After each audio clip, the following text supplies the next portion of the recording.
Εκτέλεσε ο Καραγκούνης, ο Σισέ 1-0.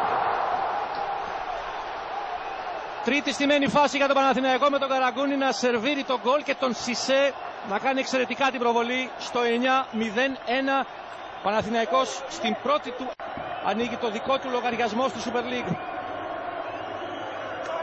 Το χαμόγελο του Τενκάτε, το έλεγε ο Καραγεωργίου ότι τα στημένα είναι όπλο του Παναθηναϊκού.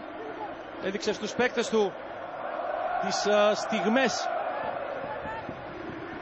στις οποίες ο Παναθηναϊκός δημιούργησε προβλήματα στην Ατλέτικο. Εδώ κίνηση του Σισέ στην πλάτη του Σασιασβίλη. Εξαιρετικά ο Καραγκούνης.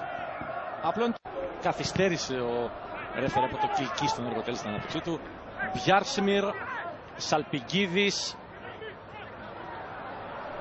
Ωραία το κοντρόλ και η ατομική προσπάθεια. Ο Λέτο 2-0. Από τη θέση που σκόραρε σε βάρος της Ατλέτικο, τώρα δεν έδωσε ύψος στο σουτ για να στείλει την μπάλα στον ουρανό των δικτύων, αλλά με συρτό αριστερό στο 40 κάνει το 2-0 για τον Παναθηναϊκό.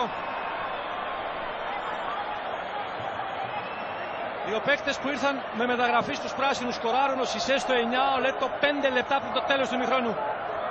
Από την εξαιρετική προσπάθεια του Δημήτρη Σαλπικίδη να φύγει από 3 παίκτες, να πάει στον άξονα, βρήκε χώρο και όταν ανέβηκε ψηλά ο Γιαλούσης έχασε το Λέτο.